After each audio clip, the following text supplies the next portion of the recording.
Mobile Suit Gundam is one of the most popular franchises that's been around since the late 70s. It's had several animes, a successful modeling kit business, and an impressive lineup of video games throughout the years. But when they tried to expand into the hero shooter market with Gundam Evolution, well, things ended up being a huge disaster that left a pretty bad stain on Gundam's reputation. And I was there playing Gundam Evolution when it first released, and I got to see all the good parts about the game that we'll talk about, but unfortunately so much went wrong with how Gundam Evolution was handled that not even the hardcore fans wanted to get involved with the game. But to understand what went wrong with Gundam Evolution, you have to go to the people that developed the game in the first place, Bandai Namco. Now, Bandai Namco has been responsible for either developing or publishing some of the most memorable experiences in gaming, like you have the Tekken series, you have Pac-Man, and you have Dark Souls, and if you take a look at their lineup of other titles, you can tell that this company is juggling multiple franchises at the same time. It's a really impressive collection of popular IPs here, and while that does look amazing for a company to do on paper, the reality is that Bandai Namco's always been criticized for how they handle their games. They seem to have a tendency of just outright abandoning projects that they're working on if they see that they're not performing as well as their other more popular titles. You know, this could just be a case of having your company be spread out too thin amongst too many different game genres, and that results in a lack of focus when it comes to setting clear goals for a game's development. And that would also include Gundam Evolution here, unfortunately. And now, before we go ahead and talk about the bad,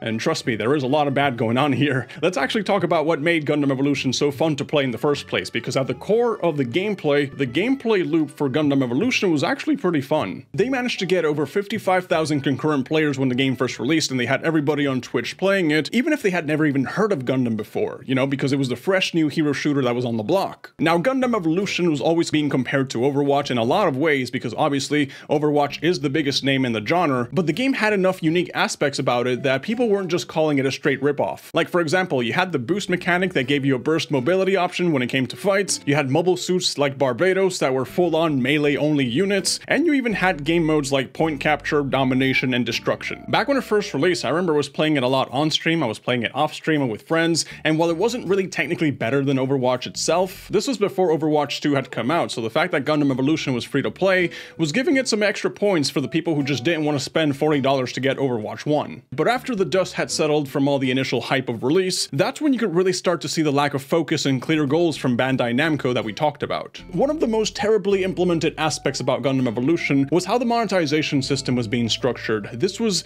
by far one of the worst predatory cash grab attempts I had ever seen. Over half the character roster was locked behind a currency that was almost impossible to grind for free, and on release you weren't even allowed to try the locked units in training mode to see if you liked their playstyle before buying them. And for a game that was touting itself to be the next big thing in esports, having a big part of the units locked meant that everyone who wanted to play competitively and get into the esports side of things was almost guaranteed to have to spend money for the unlocks. So they were going for a 6v6 esports hero shooter game, but they were paywalling and gatekeeping access to that competitive side, and I didn't get the chance to unlock too many units myself, but I know a lot of people in the forums were talking about how Gundam Evolution was also pushing for a pay-to-win mechanic, with the units that were being locked behind the paywall just outright being better than the initial free ones. And on top of that, one of the things that Gundam Evolution tried to imitate from Overwatch was their monetization strategy with loot boxes, but you gotta keep in mind that Overwatch was a paid game that gave you all the characters for free, and then you would have the loot box mechanics purely just for skins. Meanwhile, Gundam Evolution was trying to be free to play, so they're not making any money there, and I'm sure that the developers were just banking on the fact that people would want to pay money to unlock all the units, plus spend hundreds of dollars on loot boxes for skins that, you know, to be honest, once you actually got the chance to look at them, most of them were just generic recolors and skin textures being copy-pasted between units. So not even the skins that they were trying to sell you were that impressive for you to want to spend money on them.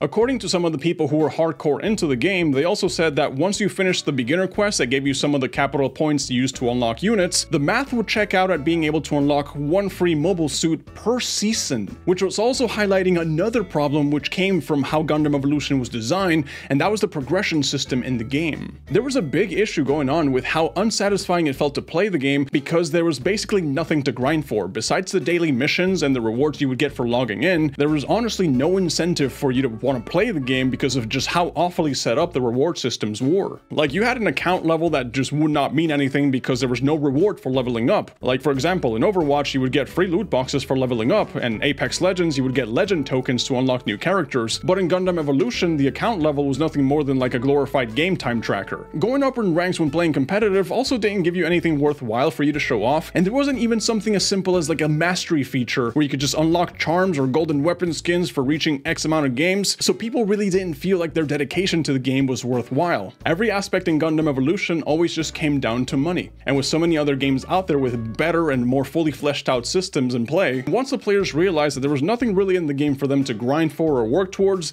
it really just gave them more reasons to would want to just drop the game and go play something else. And the funniest thing about all of this is that Gundam is a legendary franchise. You know, the mechs are famous for having badass looks and having an insane level of detail, so they were working with the right IP to create a cosmetic and a progression system that could have just blown everything else away, but instead they just did this. But if we want to talk about bad, then we gotta talk about the worst parts about Gundam Evolution that played the biggest role in driving people away, and that was the catastrophic issues that the game had to deal with on release. Like, for example, a lot of players were having connection issues that were causing random disconnects almost every game, and there wasn't really any way for you to be able to rejoin your match, so people were getting kicked and sent back to the lobby, and to make matters worse, getting randomly disconnected also meant that you were getting hit with an abandonment penalty, so it was hard for people to be able to even play the game properly in the first place. And on top of that, the casual unranked modes, which are supposed to be just for fun, also didn't have a join in progress feature, so nobody could enter a match once it started. And trust me, there's nothing more disheartening than getting stuck in a 5v6 or 4v6 situation. Now, you could say that this was mostly just caused by the fact that the servers were being overwhelmed on release, and while that is technically true, it still doesn't take away from how it was also a pretty big reason why any potential player that could have turned into a regular Gundam Evolution fan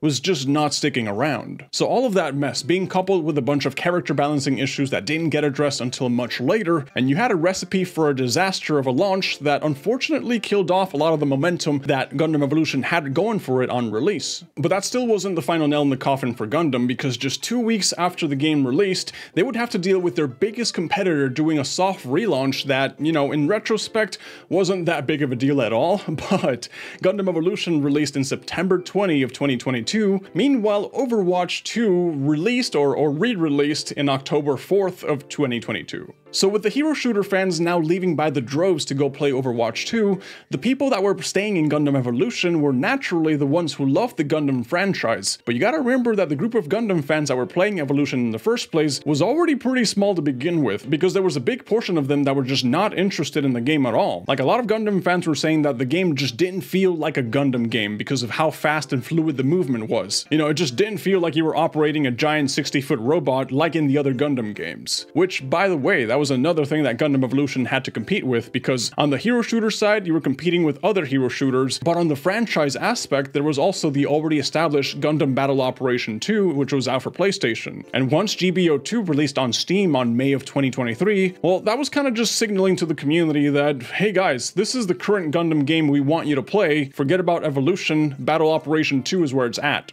And just like that, Gundam Evolution was unfortunately just forgotten about and abandoned up until November 29th of 2023, when the servers officially decided to shut down for good. And now when people look back and think about the time that Gundam tried to get into the hero shooter market, all they can really remember is that mess of microtransactions and server issues that killed off what was actually a pretty fun game to play. But yeah, that's all I really wanted to talk about with you guys today, so thank you guys for watching, and I'll catch you on the next one.